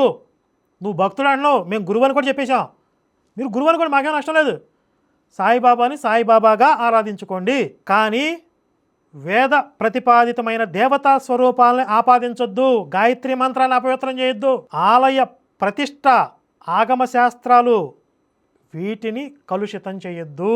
అండ్ నువ్వేం చెప్తున్నావంటే సాయిబాబా నువ్వు గురువు అనుకుంటే భక్తులు అంటే కూడా మేము తట్టుకోలేకపోతున్నాం, ఇదే నువ్వు చెప్తుంది? అలా జరిగిందా? ఇప్పుడు కళ్ళు పోయాయా? కళ్ళు దొబ్బాయా? అవునా? గరుత్మంతుడి మీద సాయిబుని కూర్చోబెట్టారు కదా, శివలింగం మీద ముడ్డు పెట్టి కూర్చున్నాడు కదా సాయిబు, పానవట్టం మీద కాళ్ళు పెట్టి, నందీశ్వరుని తీసుకెళ్ళి ఎదురుగా పెట్టారు కదా, ఆదిశేషుడు పడకబెట్టాడు కదా, మురళీధరుడు కదా, మరి కళ్ళు దొబ్బాయా నీకేమన్నా? రామ భక్తుడికి ఎవరన్నా ఆదిశేషుడు పడకబెట్టాడా? గరుత్మంతుడి మీద కూర్చున్నాడా రామభక్తుడు ఎవరన్నా? నీకు నొప్పి కలగట్లేదా? వైష్ణవ సంప్రదాయం అంటున్నావు కదా, శ్రీ మహావిష్ణువుకి ఇంత అపచారం జరుగుతుంది, కళ్ళు దొబ్బాయా? ఇప్పుడు హిందుత్వాన్ని కలుపుకోవాలా, లేకపోతే హిందుత్వ పరిరక్షణ పేరుతో రకరకాల సాంప్రదాయాలు ఇవన్నీ చెప్పేసేసి విడదీయాలా? ఓసి పత్తిత్తా, ఇప్పుడే కదా అసలు అద్వైత సాంప్రదాయం నోటుకొచ్చి మాట్లాడావు, స్మార్త సాంప్రదాయం బ్యాచ్ అన్నావు, జగద్గురు పీఠాలకు ఏమైనా రైట్స్ ఉన్నాయా అన్నావు. నువ్వు అందరూ కలుపుకోవడం గురించి మాట్లాడుతున్నావా పత్తిత్తా? అంటే నీ ఉద్దేశంలో కలుపుకోవడం అంటే సాయిబుతో కలిసిపోవటం, వైదిక సాంప్రదాయాలు పనికిరావు నీకు. ఆ రోహిల్లగడ కట్ చేసుకున్నాడు, నువ్వేం చేసుకున్నావో, ఎప్పుడు కలిసిపోయావో? జై శ్రీరామ్ అని పేరు చెప్పుకొని బతుకుతున్నారే, రామాయణం చదివి శరీరం విడిచిపెట్టేసిన వాడిని గౌరవించారా మీరు? అసలు గౌరవించడం అంటే ఏం చెప్పండి? ఇప్పుడు మన ఇంటికి ఒక అతిథి వచ్చాడు, అతిథిని గౌరవించడం అంటే ఏంటి? ఆయనకి ఒక ఉచిత ఆసనం చూపించడం, సేద తీరిన తర్వాత కాస్త మంచినీళ్ళు ఇవ్వడం, భోజనం పెట్టడం, కాసేపు విశ్రమించడానికి స్థలం చూపించడం, ఇది మనం ఉపచారాలు చేయడం, అతిథిని గౌరవించడం కదా. ఇప్పుడు వాడి ఇంటికి వచ్చి నీ బెడ్రూమ్లో దొరతా, నీ పెళ్ళాం పక్కలో పడుకుంటా అన్నాడు అనుకో, అతిథిని గౌరవించవా? తీసుకెళ్ళి పడుకోబెడతావా? అతిథిని గౌరవించడం ఏంటి? సాయిబుని గౌరవిద్దాం, ఎంతవరకు గౌరవిద్దాం? ఇప్పుడు ఆళ్వారిని గౌరవిస్తున్నారు కదా, ఉపాలయాలు కట్టి భగవంతుడి యొక్క భక్తులుగా గౌరవిస్తున్నారు, అలాగే మీరు కూడా గౌరవించండి సాయిబుని. ఎవడు కాదన్నాడు? పరమాత్మని రీప్లేస్ చేస్తున్నారు కదా మీరు, రామాయణ మహాభారతాలను తీసేస్తున్నారు కదా, గంగా గోదావరి నదులో పనికిరావు కదా, కాశీ బదరీ కూడా ఉంది అందులో, శ్రీమన్నారాయణుడి క్షేత్రం, అది కూడా పనికిరాదని చెప్పేశారు. నీకు నొప్పి లేదు, అదే గౌరవించడం అంటే? మన అస్తిత్వాన్ని మొత్తం తుడిచేసుకుని మొత్తం సాయిబుమయం చేయటం, ఇది గౌరవించడమా? మళ్ళీ ఈవిడ విచిత్రంగా ఏం చేసిందంటే, రామాయణం అని ఒక సినిమా వస్తుందండి బాలీవుడ్లో, ఆ సినిమా గురించి మాట్లాడింది వినండి. ఆ సినిమాలో రాముడి క్యారెక్టర్ చేసిన వ్యక్తి రణబీర్ కపూర్ అనే బాలీవుడ్ హీరో, సీత క్యారెక్టర్ చేస్తున్న వ్యక్తి మన హీరోయిన్ సాయి పల్లవి. ఈ రణబీర్ కపూర్ ఏ మాత్రము రాముడికి సెట్ అవ్వడు కూడా. సాయి పల్లవి ఓకే, కానీ రణబీర్ కపూర్ ఈ సినిమాలో రాముడిగా ఏ మాత్రము సెట్ అవ్వలేదు. రణబీర్ కపూర్ ఫేస్ రాముడికి ఏ మాత్రము సెట్ అవ్వదు. ఇలాంటి వాళ్ళందరినీ పెట్టి రామాయణం తీయడము రాముడి రామాయణాన్ని భారతీయులని అవమానించడమే అవుతుంది. రణబీర్ కపూర్ రాముడికి సెట్ అవ్వలేదు, కానీ సాయిబ్ ఫేస్ మాత్రం చక్కగా ఉంది, చెక్కినట్టే. రాముడిని తీసేసి సాయిబుని పెట్టినా ఇడికే నష్టం లేదు. రణబీర్ కపూర్ మాత్రం సెట్ అవ్వాల.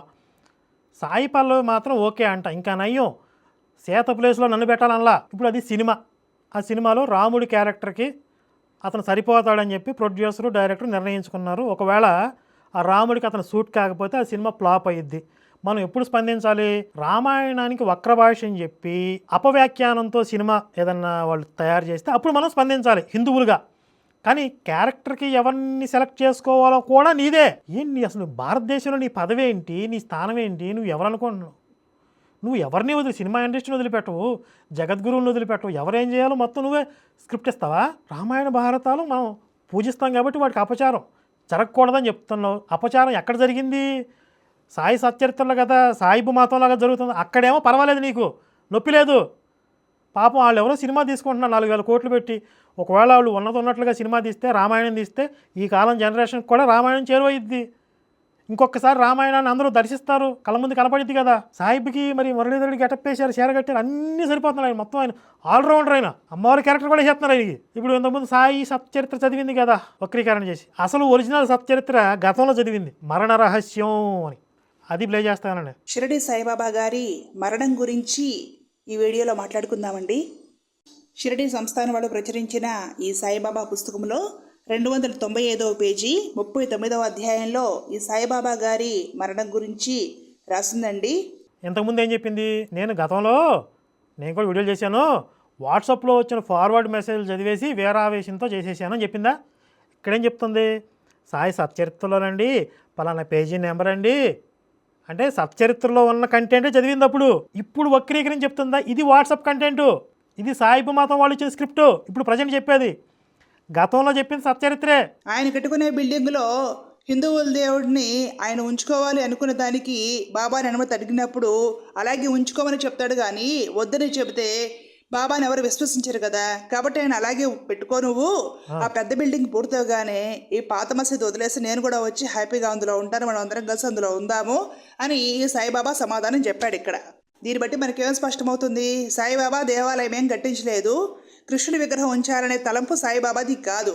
అది చెప్పేసిన రోజు కొండపాదాలు కొట్టేసినట్టు సాయిబాబా అంతరంగం కూడా చదివేసింది.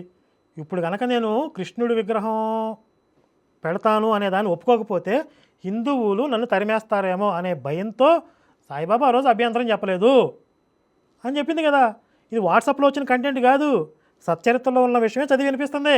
అలాగే శ్రీరామనవమి పండుగ కూడా సాయిబాబా తెగ జరిపించాడనేసేసి ఈ సాయి భక్తులు ప్రచారం చేస్తారు. ఇంతకుముందు చెప్పింది కదా శ్రీరామనవమి కూడా ఆయన జరిపించాడని చెప్పి. అంటే గతంలో ఒరిజినల్ చెప్పింది, ఇప్పుడు ఆ సాయిబు సిండికేట్ మాత్రం ఏదో స్క్రిప్ట్ ఇస్తే అది చెప్తుంది. ఇప్పుడు ఎంతగా సెటిల్మెంట్ జరిగిందో మరి. ఆయన ఉరుసు ఉత్సవం జరిపించేవాడు. కొందరు హిందువులు శ్రీరామనవమి కూడా జరుపుకుంటే మంచిది కదా అని వెళ్ళి సాయిబాబాని అనుమతి అడిగితే హిందువులు అనుమతి అడిగారు కనుక సరే అట్లాగే జరుపుకోండి ఆయన అనుమతి ఇచ్చినట్లుగానే ఈ పుస్తకంలో ఉంటుంది. అది ఫస్ట్ ఆయన మొదలుపెట్టింది ఉరుసు జరిగిన తర్వాత కొన్ని సంవత్సరాలు జరిగిన తర్వాత ఈ శ్రీరామనవమి రోజు ఉరుసు చేయటం ఏంటి, శ్రీరామనవమి కూడా చేసుకుందాం అని కొంతమంది హిందువులు ప్రతిపాదన చేస్తే అప్పుడు ఆయన తప్పక ఒప్పుకోవాల్సి వచ్చింది. అంతేగా ఆయన పనిగట్టుకుని చొరవ తీసుకుని శ్రీరామనవమి చేయండిరా అని చెప్పి ఎవరిని కూర్చోబెట్టి రాముల వారి కళ్యాణం చేయించరు. ఆయనంతటా ఆయనగా ఏ హిందూ దేవుడిని పూజించడం కానీ ఏ హిందూ పండుగ జరపడం కానీ చేయలేదు. ఈ కోటేశ్వరుడు ఎవడైతే ఈ బిల్డింగ్ కడుతున్నాడో అతడు మిక్కిలి విచారగ్రస్తుడు, ఆయను నిరాశపడను. ఎందుకు? ఆయన బిల్డింగ్ పూర్తయ్యే టైంకి ఈయన మంచాన పడ్డాడు, పోయేలాగా ఉన్నాడు సాయిబు గారు. దానికి బెంగపట్టుకుంది. ఎందుకంటే ఆయన వ్యాపారం చేద్దాం అనుకున్నాడు అక్కడ. అది నా మాటల కంటే ఈవిడి మాటలని బాగా చెప్పింది ఏనండి. బాబా సమాధి చెందినచో అంటే చనిపోతే తన వాడ బాబా పాదములచే పవిత్రము కాదనియు తాను మదుపు పెట్టిన లక్షల రూపాయలు వ్యర్థమగుననియు చింతించెను. అంటే ఇతడు ఏ దృక్పథంతో ఈ బిల్డింగ్ కట్టించాడో మీరు ఆలోచించండి. ఈ సాయిబాబా దేవుడు అని చెప్పి వ్యాపారం చేయడం ఆ రోజుల్లోనే జరిగింది. అంటే జనాలు రియల్ ఎస్టేట్ వాళ్ళు తీసుకొచ్చి షిరిడీలో పెట్టుబడులు పెట్టి పెద్ద పెద్ద బిల్డింగులు కట్టించడం కూడా ఆ రోజుల్లోనే జరిగింది. ఇన్ని నిజాలు నేను కూడా చెప్పలేదు ఇంతవరకు, అసలు ఇన్ని చెప్పేసింది. అంతా ప్రేమావతారమైన కృష్ణ పరమాత్మ విగ్రహము అక్కడ తయారు చేయడం మొదలుపెట్టగానే ఇక్కడ ఈ సాయిబాబాకు వెంటనే జ్వరం వచ్చి చచ్చిపోయే పరిస్థితి వచ్చి చనిపోయాడు. అంటే ఎంత పాపరాశి పెరిగిపోతే ఇలా జరిగిందనేది మీరు ఒకసారి ఆలోచించండి. ఎంత పాపం మూట కట్టుకోకపోతే కృష్ణుడిని ప్రతిష్ఠించే టైంకి ప్రాణాలు పోయినాయి అని చెప్పింది ఈవిడ. నేను ఎంత క్రిటిసైజ్ చేయలేదు అసలు, నేను అంత చేయలే. అయితే నేను కూడా డోసు పెంచాలి, లాభం లేదు. ద్వారకామాయిలోను చావిడలోను ఉండాలంటే నాకేం బాగుండలేదు, నేను బూటీవాడకు పోతాను.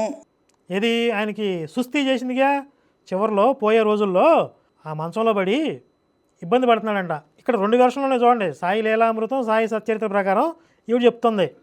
ఇప్పుడు ఇంతకుముందు చదివిన వెర్షన్లో రేయింబోవులు రామాయణం చదివించుకున్నాడా, కానీ ఇక్కడ మాత్రం ఈవిడ చదువుతున్న వెర్షన్లో ఇబ్బంది పడుతూ నేను ఇక్కడ ఉండలేను, ఈ మసీదు ఉండలేకపోతున్నాను, కొత్తగా బిల్డింగ్ కట్టారు కదా అక్కడికి వెళ్ళిపోదాం అంటున్నాడంట. అక్కడ నాకు పెద్ద పెద్ద వాళ్ళు సేవలు చేస్తూ ఉంటారు అంటున్నాడు. ఇతనికి ఆ పాత మసీదులో గాలి వెలుతురు లేక అస్వస్థతగా ఉండి ఆ కొత్త బిల్డింగ్లోకి పోతారు, నన్ను అక్కడ తీసుకెళ్ళండి అని ఈ పుస్తకంలో 3-4 సార్లు చెప్తాడు ఆయన. మరి ఆశ్చర్యకరమైన విషయం ఏంటంటే ఈ మసీదు ద్వారకామాయి, ఇది దేవాలయము, అందరు ఇక్కడికి రండి, నేనే భగవంతుడిని అని ప్రచారం చేసిన ఈ సాయిబాబా తనకి అస్వస్థతగా ఉండి చివరి రోజుల్లో మాత్రం నాకు ఇక్కడ ఏం బాగాలేదు ఈ మసీదులో, నేను ఆ బూటీవాడలోనే ఉంటాను, అక్కడ తీసుకురండి అంటూ ఆశ్చర్యం. ఇది కూడా పాయింటే కదా. ఇప్పుడు అన్ని సంవత్సరాల నివాసం ఉన్న ఆ మసీదు ద్వారకామాయిని పేరు పెట్టుకుని పోయే రోజుల్లో కొత్తగా కట్టిన బిల్డింగ్ మీద ఎందుకు వ్యామోహం వచ్చింది దీనికి? అంటే ఈ ముందు నుంచి ఫిక్స్ అయిపోయాడు, కొత్తగా బిల్డింగ్ కడుతున్నారు, మందే అదంతా. అందుకని చెప్తారు కదా వాళ్ళతో, మనం అందరం అక్కడ కలిసి ఉందాం, హాయిగా కలిసిమెలిసి కౌగులించుకుందాం, హ్యాపీగా ఉందాం అని చెప్పి ఆయన బాగా ఫిక్స్ అయిపోయాడు బలంగా. కానీ అక్కడికి ఈయన షిఫ్ట్ అవ్వకముందే పోతున్నాడు అనే బెంగ పట్టుకుని నన్ను పోయే టైంలో అన్న కనీసం ఒక్కసారి అక్కడ తీసుకుపోండిరా అని చెప్పి అక్కడ మొత్తుకుంటున్నాడు. అంటే ఇక్కడ రామాయణం వినే రంది ఎక్కడ ఉంది దీనికి? ఆ కొత్త బిల్డింగ్ షిఫ్ట్ అయ్యే ఆలోచనతో ఉన్నాడు కదా. మరి అంతకుముందు రామాయణం రేయింబోళ్ళు అని చెప్పింది అబద్ధం. అయితే సరే ఇక ఆ తర్వాత ఒక తాంబూలం మీద నోట్లో వేస్తున్నాడట. అది కూడా మింగలేక నీరు తాగి మొత్తం బయటికి కక్కుకున్నాడు. ఆ తర్వాత కళ్ళు మూసుకుపోయాయి. ఇక అతను ప్రాణాలు వదిలిపెట్టేశాడు. అంటే ఇప్పుడు కొత్త బిల్డింగ్ షిఫ్ట్ అయ్యారు, అందులో ఉన్నాడు, తాంబూలాలు అంటున్నాడు. ఇంక రామాయణం ఎప్పుడు అన్నాడు అక్క? ఈ వైష్ణవ కుటుంబంలో జన్మించిన ఈ ఎక్రాల భరద్వాజ కృష్ణ పరమాత్మ విగ్రహాన్ని ప్రతిష్ఠించాలనుకున్న చోట ఈ మహమ్మదీయ ఫకీర్ గారి శవాన్ని పూడ్చిపెట్టడం కంటే కూడా మించిన సత్కారం ఏముంది అనేసి చెప్తున్నాడండి. అంటే కృష్ణ పరమాత్మ ఈ చనిపోయిన మహమ్మదీయ ఫకీర్ గారి శవము రెండు ఒకటే. ఇంకా చెప్పాలంటే కృష్ణ పరమాత్మ విగ్రహాన్ని అవతల పడేసి ఈ శవాన్ని పెట్టాలి, ఈ శవమే గొప్పది అనేసి ఇక్కడ నిర్ధారణ పరిచి ప్రచారం చేస్తున్నాడు. అదే పని నువ్వు చేస్తున్నావుగా. అంటే ఎక్కిరాల భరద్వాజ ఆత్మ నిన్ను ఆవహించిందా? కాంచనా సినిమాలో ఏమైనా మారిపోయావు నువ్వు? ఏం జరిగింది? ఏమైనా చేతపడి చేశారా? సెటిల్మెంట్ జరిగిందా? తెలియాలి కదా. సాయిబాబా చనిపోతున్నాను అనగా కొద్ది రోజుల ముందు అబ్దుల్లా అనే ఆయన్ని పిలిచి డబ్బిచ్చి మహమ్మదీయ పద్ధతి ప్రకారం అన్నదానము, సంతర్పణ, భజనలు, నమాజులు ఏ ఉంటాయో అవి మొత్తం జరిపించమని, ఇంకొందరు మహమ్మదీయ ఫకీర్లకి ఈ విషయం చెప్పమని, వాళ్ళందరితోటి ఇతనికి సద్గతి కలగాలని అల్లాను ప్రార్థించమని చెప్పి తన ఏర్పాట్లు తాను ముందే మహమ్మదీయ పద్ధతి ప్రకారం జరిపించుకున్నాడు. అదంతా తెలుసు అయితే అక్కకి. తెలిసి కూడా ఏ సాయిబుల్ని ఆయన కలవలేదు, అల్లా భజనలు చేయించలేదు, చనిపోయే రోజుల్లో రాముడినే పట్టుకున్నాడు, అబద్ధం చెప్పింది ఏంటి? అంటే ఇంటెన్షనల్గా. ఇప్పుడు ఇన్ఫర్మేషన్ తెలియకుండా మాట్లాడిందంటే అది వేరు. ఆల్రెడీ సమాచారం ఉంది. ఆ రోజుల్లోనే 250 రూపాయలు 280 రూపాయలు ఇచ్చాడంట. రూపాయి అంటే చాలా వాల్యుబుల్. అప్పుడు అంత డబ్బు ఇచ్చేసి మసీదుల్లో ఫకీర్లకు ఇచ్చి నా పేరు మీద భజనలు చేయండి, అల్లాని వేడుకోండి అని చెప్పాడంట. సరే, దానిలో భాగంగా ఇన్ కేస్ ఒకవేళ పైకి వెళ్ళినాక అల్లా లేకపోతే రాముడే ఉంటే నా గతేం కావాలని చెప్పి రాముడు రామాయణం కూడా చెప్పండి వింటాను అని అనుకున్నాడేమో ఒకవేళ, సేఫ్ సైడ్. కానీ అల్లాని వదిలిపెట్టలేదు, ఫకీర్ని వదిలిపెట్టలేదు కదా. ఈ ఇన్ఫర్మేషన్ నీకు తెలుసు కదా. ఎందుకు మభ్య పెట్టాలనుకుంటున్నావు? ఎందుకు శ్రీ వైష్ణవాన్ని నమ్మేశావు? ముస్లింల పంచాంగం ప్రకారం 9వ నెలలో 9వ రోజట అల్లా వెలిగించే దీపం అల్లాని తీసుకుపోతాడు అనేసి ఆయన ముందుగానే మహమ్మదీయ ఫకీరులకి వర్తమానం పంపించుకున్నాడు.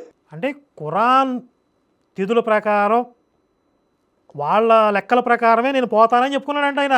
హిందువుల కర్మ గాలిపోయి ముస్లింల పంచాంగంలో 9వ నెలలో 9వ రోజు విజయదశమి పండుగ వచ్చింది హిందువులకి. దాంతో ఈ సాయిబాబా విజయదశమి పండుగ రోజు ప్రాణాలు వదిలేశాడు, ఈయన హిందువు అని ఈ సాయి భక్తులు ప్రచారం చేయడం మొదలుపెట్టారు. అది కూడా కాదు, అసలు ఆయన చచ్చిపోయింది వేరే రోజు, సమాధి చేసింది 3వ రోజు కదా. అంటే ఆ తజ్జన భజనలు జరిగినాయి కదా. ఆ సమాధి చేసిన రోజు కావాలని విజయదశమి రోజు సమాధి చేసి అప్పుడే ఆయన చచ్చిపోయిన ప్రచారం మొదలుపెట్టేశారు. కానీ ఆయన నిర్ణయించుకుంది ఏంటి? ఖురాన్ క్యాలెండర్ ప్రకారం ఈ రోజు పోతానని చెప్పుకున్నాడంట ఆయన. ఈ సమాచారం అంతా ఈ పత్తిత్తుకు తెలుసు. తెలిసి కూడా ఎందుకు ఇప్పుడు వెర్షన్ మార్చింది? ఆ రోజు చదివిందే ఒరిజినల్లో, ఇప్పుడు చెప్పేదే తప్పుడు సమాచారం. అంటే మధ్యలో ఏం జరిగింది? సాంప్రదాయాన్ని నమ్మేసిందే, తాకట్టు పెట్టిందా? మొత్తం ఏదైనా కొంపలు తగలబెట్టాలని, నిప్పులు పెట్టాలని చూస్తుందా? నువ్వు సాయిబు సిండికేట్తో కలిసిపోయి సాయిబు మతంలో చేరిపోయి అమ్ముడుపోయి ఏదేదో చేసేసుకుని ఇప్పుడు మా మీద రివర్స్ డ్రామాలు ఆడుతున్నావా? వీళ్ళు సెటిల్మెంట్ చేసుకుంటారు, వీళ్ళు సంప్రదాయాల పేరుతో గొడవలు పెట్టి పబ్బం గడుపుకుంటారని చెప్పి మాకు వేద ప్రతిపాదితమైనటువంటి ధర్మాన్ని అవమానిస్తుంటే మాకు నొప్పి కలిగింది. మా పరమాత్మని, మా శివుణ్ణి, మా విష్ణువుని, మా అమ్మవారిని అవమానిస్తుంటే మాకు బాధ కలిగింది. ఎవడరా మీరు అని అడుగుతున్నాం. సాయిబు పేరుతో మీ ఇష్టారీతిగా చేయడం ఎవడరా మీకు రైట్స్ ఇచ్చిందే? తప్పు సరి చేసుకుంటారా, సమూలంగా తొలగించమంటారా అని ధైర్యంగా ప్రశ్నిస్తున్నాం.